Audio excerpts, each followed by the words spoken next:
প্রথম আসলে তর্কের মূল ভিত্তি জুলাই অভ্যুত্থান কি বিপ্লব না অভ্যুত্থান, এটা আসলে সবকিছুর ফাউন্ডেশনাল অধিকার। তো এখন এখানে জুলাই গণ অভ্যুত্থান সরকারিভাবে হচ্ছে জুলাই গণ অভ্যুত্থান, কিন্তু কোনো কোনো দল এটাকে বিপ্লব মনে করে, অথবা তারা যখন তাদের কর্মসূচি পার্সু করতে চাইছেন তখন সেটাকে বিপ্লবী জায়গা থেকে পার্সু করতে চাইছেন। ফলে কর্মকৌশলের একটা পার্থক্য হয়ে যাচ্ছে। এমনকি ধরুন যে কোনো জিনিসের একটা হয় না যে ফ্রেমওয়ার্ক, কিভাবে আমরা কোন কাঠামো থেকে চিন্তার কাঠামো থেকে এটাকে দেখছি, সেইটার জায়গার পার্থক্য। তো এখন আমাদের জন্য মুশকিল হয়েছে যে আমরা তো 5ই আগস্টের পর থেকে আমরা এটাকে যেভাবে দেখেছি যে এটা জনগণের একটা অভ্যুত্থান, এটা অনেক বিপ্লবী সম্ভাবনা তৈরি করেছে, কিন্তু সেটা কোনো বিপ্লবী একটা জায়গা সম্পন্ন করতে পারে। অর্থাৎ একটা বিপ্লব কিন্তু শুধুমাত্র একটা সরকারকে ফেলে দেওয়া, এর মধ্যে দিয়ে আরো অনেকগুলো শর্ত সৃষ্টি হয়, যে শর্ত এখানে তৈরি হয়। ফলে এটা জনগণের একটা গণ অভ্যুত্থান, রাষ্ট্র ব্যবস্থা পরিবর্তনের একটা বিপ্লবী সম্ভাবনা তৈরি করেছে, এবং এই পরিবর্তনে অনেকগুলো শক্তি, রাজনৈতিক দল, শ্রেণী পেশা এবং সর্বোপরি জনগণ, ছাত্র জনতা, তারা এটা এই সম্মিলিতভাবে কাজটা করেছে। সেক্ষেত্রে আমাদের কাছে মনে হয়েছে দ্রুততম সময়ের মধ্যেই এই যে সম্মিলিত জায়গাটা, ন্যূনতম জাতীয় ঐক্যমত্য, এটা আমাদের ট্রানজিশনের পদ্ধতিগত জায়গা হওয়া উচিত। পদ্ধতির ব্যাপারটা খুব গুরুত্বপূর্ণ, আমরা এটাকে ফাউন্ডেশনাল মনে করি, এবং আমরা যদি পদ্ধতির ব্যাপারটিকে গুরুত্বপূর্ণ না মনে করি আমরা অনৈক্য সৃষ্টি করব। এবং যে জিনিসটা আছে যে অনৈক্য ফলাফল কি হবে, একটা অনৈক্য এমন ধরনের জায়গা তৈরি করতে পারে যেখানে আমাদের অভ্যুত্থান বিরোধী শক্তি, অর্থাৎ যাদেরকে আমরা উৎখাত করেছি, ফ্যাসিস্ট শক্তি, তাদের দেশি বিদেশি মিত্ররা, এবং তারা যেখানে বসে আছেন ভারতে, আমরা সবকিছু মিলে বুঝতে পারি যে এই সুযোগটা তারা গ্রহণ করবে এবং একটা বিপর্যয়কর পরিস্থিতির সৃষ্টি হতে পারে। বিভিন্ন দেশের উদাহরণ আছে।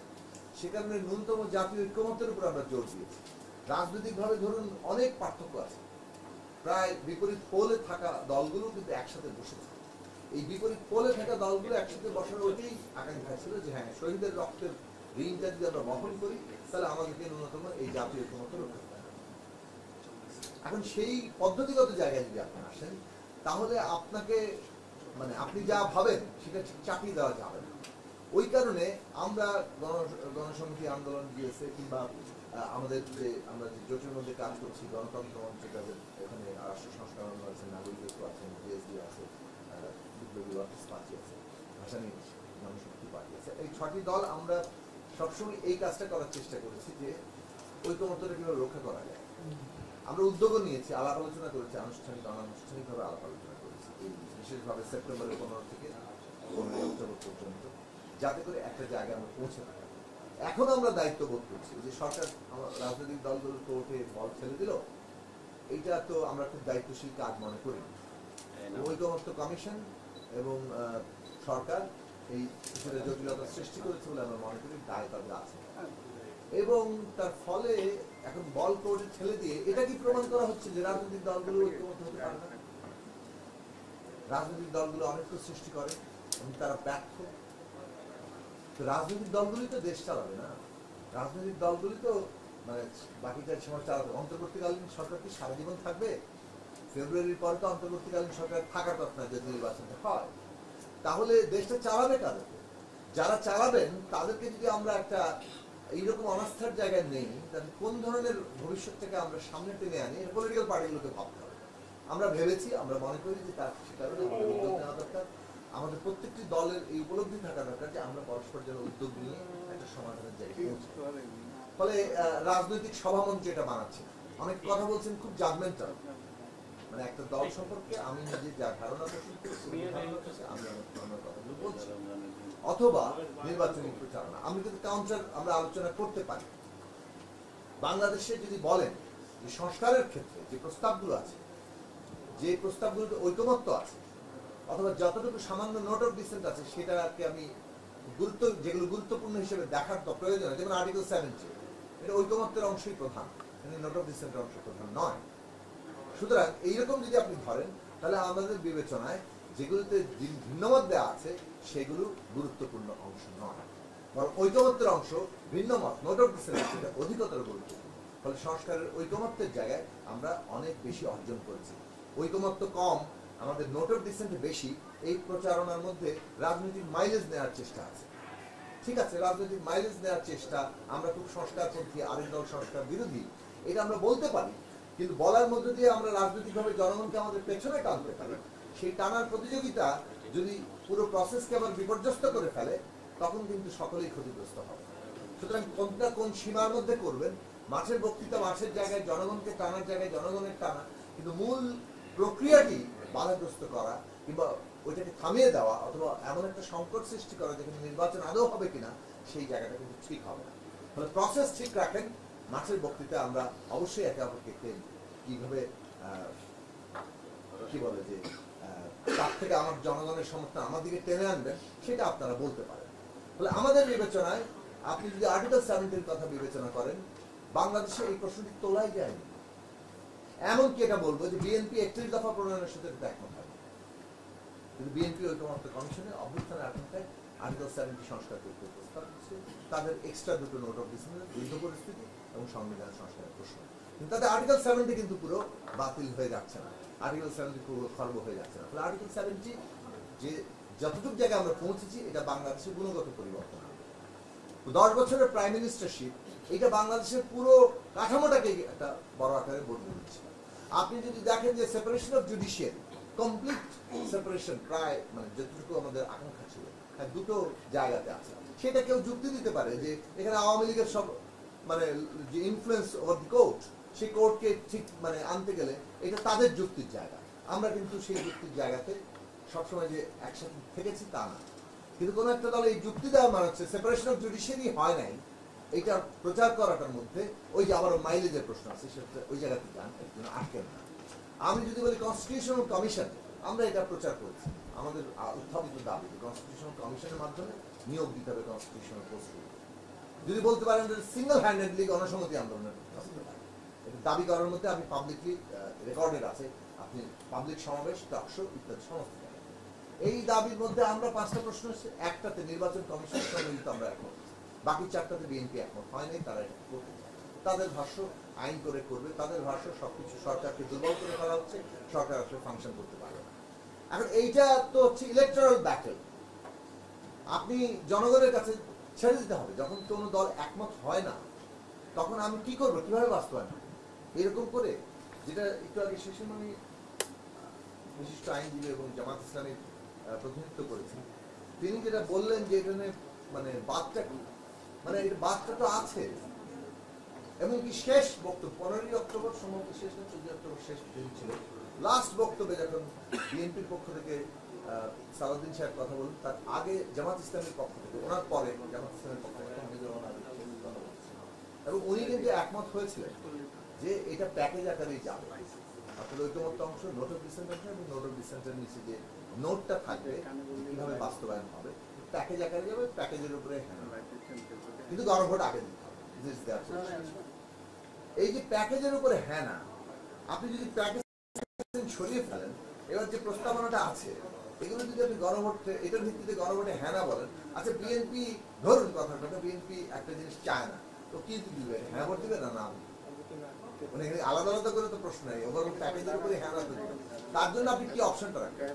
গণসংহতি জিএস এর জন্য খুব সুবিধাজনক, কারণ জিএস এর কোনো নোটিফিকেশন দেয় অলমোস্ট।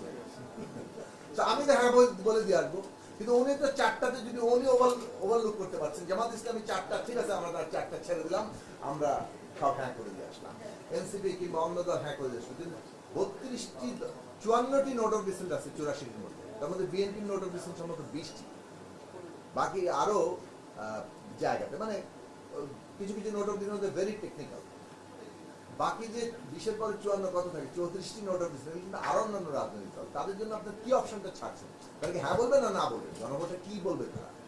তো আপনার নোট অফ ডিসেন্ট সহ মানে হচ্ছে আমি এটা পুরোটাকে হ্যাঁ বলতে পারি, কারণ বাস্তবায়ন পদ্ধতি কিন্তু ওখানে লেখা আছে যে আমার নোট অফ ডিসেন্টটা আছে, আমার আপত্তিটা থাকবে, জনগণ যদি আমাকে ভোট দেয় তা আমি আমার মত অনুযায়ী করতে পারবো। এটি তো ঐকমত্য হয়েছিল। এই ঐকমত্য কোন আলোচনার ভিত্তিতে ঐকমত্য কমিশন এটাকে বাদ রাখলেন আমাদের এখনো বোধগম্য না। ফলে কেউ এটাকে প্রতারণা মনে করতে পারেন, আমরা মনে করছি যে ব্যাখ্যা দেন, ব্যাখ্যা কিন্তু ঐকমত্য কমিশন দেয় না, সরকারও দিচ্ছে না। এই জায়গাটা খুব গুরুত্বপূর্ণ। আপনি চাপিয়ে দিয়ে গণতান্ত্রিক জায়গা হবে না। মাইলেজ নেন, পলিটিক্যাল মাইলেজ নেন। রাজনৈতিকভাবে আপনি আগাতে চাচ্ছেন, কোন দলকে সংস্কার বিরোধী বলতে চাচ্ছেন বলেন, সেটা নিয়ে জনগণকে জয় করতে চাচ্ছেন চান, কিন্তু প্রসেস যেটার মধ্যে দিয়ে আমরা একটা পর্ব উত্তরণ ট্রানজিশন পার হব, সেইটাকে আমরা বাধাগ্রস্ত যাতে না করি, সেখানে আমরা ঐক্যমত্য করি। পলিটিক্যাল ডিবেট নিয়ে আমার কোনো বিশেষ জায়গা নেই। আমরা এটা থিওরিটিক্যালি মনে করি যে সংবিধান বদলের প্রশ্নটা কি।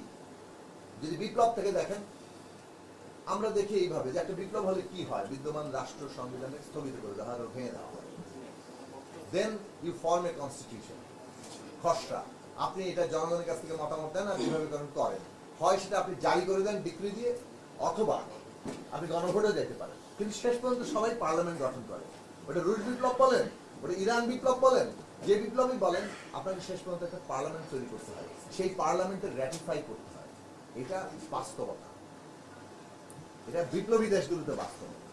এখন মুশকিলটা হলো যে আমরা তো বিপ্লবের আকাঙ্ক্ষায় আছি, কিন্তু এইখানে এই সরকার গঠিত হয়েছে 5 থেকে 8 তারিখে। 5 থেকে 8 তারিখের মধ্যে তো এই সরকারটা গঠিত হলো। তারা 106 দিয়ে নিজেদের লেজিটিমেসি তৈরি করেছে। ফলে সংবিধান নিয়ে তারা আছেন, একদিকে তারা একটা বিশেষ সরকার, বিশেষ বাস্তবতার স্বীকৃতিও আছে, আবার সাথে সংবিধানটা নিয়ে আছে। এখন কেউ মনে করেন যে সংবিধানটা কিন্তু আমরা এখন স্থগিত করে দেই, তাহলে পলিটিক্যালি একটা আনস্টেবল জায়গা তৈরি হয়, এটা মনে করতে পারেন তারা। এবং এই মনে করা থেকে তারা মনে করছেন কিছুতেই সংবিধান স্থগিত করা যাবে না, এই অনিশ্চয়তা তৈরি করা যাবে না। 2, যেহেতু সংবিধান নিয়ে চলছি, সংবিধানের যা নাই সেরকম কাজ যদি আমরা করতে যাই, এটা ভবিষ্যতে আদালতের প্রশ্ন উঠবে এবং এটা টিকবে না। এটা হচ্ছে একটা দলের অবস্থান। মোটা থেকে বলে দিই বিএনপির অবস্থান, এটা আমরা তো আলোচনা শুনেছি। এখন এই অবস্থানের সাথে আপনি একমত নাও হইতে পারেন, কিন্তু এইটার সমাধানের জায়গাটা কি, আমরা আদেশটা কিভাবে হবে, শ্রীমণি তিনি মানে অনেক প্রস্তাব রেখেছেন, আমরা সেসব বিষয়ে আলোচনা করেছি। বিএনপির পক্ষ থেকে প্রস্তাব রাখা হয়েছে, এনসিপির পক্ষ থেকে প্রস্তাব রাখা হয়েছে, আমরা আলোচনা করেছি। আমাদের পক্ষ থেকে আমরা একটা প্রস্তাব রেখেছিলাম, সেটা নিয়েও আমরা মানে তর্ক বিতর্ক করেছি। এখন আমরা আসতে চাই যে হ্যাঁ, আদেশের প্রশ্নে আমাদের কিন্তু একটা ঐকমত্য হওয়ার আরো খুঁটিনাটি আলোচনা করার সুযোগ আছে, যদিও এখন ফ্যাসিলিটেটর চলে গেছে। ফ্যাসিলিটেটর না থাকার ফলে এই রাজনৈতিক দলগুলো কিভাবে আলোচনা করবে, কোথায় বলবে, এটা খুবই কঠিন জায়গাতে আমাদেরকে ঠেলে দেওয়া হয়েছে। তারপরে আমরা মনে করি যে প্রত্যেকটি দলের উদ্যোগ নেওয়া উচিত। কিন্তু আপনি এই যে একটা কেউ সংবিধানের বাইরে যেতে যাচ্ছেন না, কারণ বরং প্রশ্ন উঠবে, অন্যদিকে সংবিধানের মধ্যে থেকে এই কাজটা করা কঠিন অথবা এটা টেকসই হবে না বলে আমাদের জুলাই গণঅভ্যুত্থানের জায়গায় যেতে হবে, যেটা কার্যত আবার একটা বিপ্লবের জায়গা আনে। অনেকে মনে করেন দুধের সাথে ঘোলে মেটানোর চেষ্টা করা হচ্ছে, যে দুধ খাওয়াটা হতে পারতো 5 থেকে 8 তারিখের মধ্যে, সেটা যখন আপনি করেন নাই, এটা 1 বছর পরে এসে, 15 মাস পরে এসে আপনি এখন বিপ্লবের ঘোষণা দিলে এটা বিপ্লব হয়ে যায়। তো এই রিয়ালিটির মধ্যে আমরা কিভাবে ঐকমত্যে পৌঁছাতে পারি, দ্যাট ইজ আওয়ার অ্যাপিল। আমাদের অ্যাপিলের জায়গা হচ্ছে যে আমাদেরকে একটা পদ্ধতি তৈরি করতে হবে, যেখানে আমরা একটা সমাধানের জায়গায় পৌঁছে জনগণ ক্ষমতার কেন্দ্র, ওই ক্ষমতার কেন্দ্রের কাছে আমরা পৌঁছতে পারি। এখন সেইটার জায়গাতে পরিষ্কার জায়গা হচ্ছে যে গণভোটে কনস্টিটিউশন ফাইনাল হবে নাকি সংসদে হবে। যে মনে করে যে সংবিধানের নিয়ে চলতে হবে, সংবিধানের কোথাও গণভোট ফাইনাল করার জায়গা নেই। ডিক্রি মিলিটারির সময় কি হয়েছে সেটা যদি এখন পদ্ধতি হিসেবে আসে, এটা তো অনেক দলই অ্যাকসেপ্ট করবে না। ইভেন বিএনপি যদি সেটা অনু করে, আমরা সেটা অ্যাকসেপ্ট করবো কিনা সেই জায়গাটাতে আমাদের যেতে হবে। কারণ সামরিক পদ্ধতির জায়গাগুলোকে কেউ গ্রহণ করতে পারে, কেউ সামরিক শাসনের অধীনে ইলেকশন করতে পারে, কিন্তু আমার তো সেটা মানে নাও গ্রহণ করতে পারে। অনেক রাজনৈতিক দলের এটা ইতিহাস আছে, তারা এটা গ্রহণ করে নাই। ফলে সেই জায়গাটা থেকে আপনাকে ঐকমত্যের জায়গা কিন্তু খুঁজতে হবে। পলিটিক্যাল স্পেকট্রামে যে ডিফারেন্সেস গুলো আছে, সেখান থেকে যদি সবাই ছাড় দিয়ে ঐক্যের জায়গায় আমরা না আসি, তাহলে মাইলেজ নিতে গিয়ে আমরা ওই পুনরায় সংকটটা তৈরি করব। এখন পর্যন্ত এখনকার কনস্টিটিউশন বলে আপনাকে জনগণের সভারেন্টি, সার্বভৌম ক্ষমতাটা তার প্রতিনিধিত্বের মাধ্যমে প্রয়োগ হয় এবং সেটা পার্লামেন্টে এসে সেই সার্বভৌমত্বটা প্রয়োগ হয়। পার্লামেন্টে কেবলমাত্র জনগণের ইচ্ছার যে দলিল, সেটাকে সংশোধন, পরিমার্জন অথবা নতুন করে নির্মাণ করতে। সংবিধান সংস্কার পরিষদ লিমিটেড বাউন্ডারির মধ্যে সেটা করার জন্য আমরা বলেছি। ফলে পার্লামেন্টকে আপনি নৈতিকভাবে বাধ্যবাধকতা ফেলছেন যে জুলাই গণঅভ্যুত্থান এর ফলে যে আকাঙ্ক্ষা সেইটাকে জনগণ যখন অনুমোদন করে দিচ্ছে তখন নেক্সট পার্লামেন্ট নৈতিকভাবে বাধ্যবাধকতার মধ্যে পড়ছে, এইটা সে করবে। আবার একই সাথে নেক্সট পার্লামেন্টকে একটা কনস্টিটিউয়েন্ট পাওয়ার দেওয়া হচ্ছে যে সে এর জুলাই সনদের ভিত্তিতে মৌলিক সংস্কার করতে পারবে, যার ফলে এটা আর আদালতের প্রশ্ন হওয়ার, চ্যালেঞ্জ হওয়ার কোনো সুযোগ থাকবে না। এই যে রাজনৈতিক জায়গা, এই রাজনৈতিক জায়গায় কিন্তু আমরা ঐকমত্য হয়েছি বলেই 15 এপ্রিল, ফলে কোনো ঐকমত্য হয় না, বিষয়টা কিন্তু ঠিক না। 1 মাসের আলাপ আলোচনার মধ্যে এই দুটা জায়গায় আমাদের ঐকমত্য হয়েছিল, আদেশ নিয়ে ঐকমত্য হয়নি, এটাকে সংবিধান সংস্কার পরিষদ নাম দেওয়া হবে কিনা সে নিয়ে ঐকমত্য হয়নি, অন্যদিকে 270 দিনের বিষয়ে কোনো ঐকমত্য হয়নি, ওইটা আলোচনার মধ্যেই ছিল না, সেটা তারা নিজেরা ঢুকত। এই 3টা প্রশ্ন এখন আমাদের আলোচনার বিষয়। যদি আমরা এফেক্টিভ কথা বলতে চাই, আমাদের কাজ হচ্ছে রাজনৈতিক দলগুলো এই 3টা প্রশ্নের মীমাংসা কিভাবে আমরা করতে পারবো সেটা নিয়ে আলোচনা করা, পুরোনো জায়গা থেকে আবার ফিরে না গিয়ে যে রিজলভ সেটেলড ইস্যু সেটাকে আনসেটেল করে আমরা এখন যদি আরো জটিল করি সেটা দেশের জন্য ভালো হবে না বলে আমরা মনে করি। ধন্যবাদ।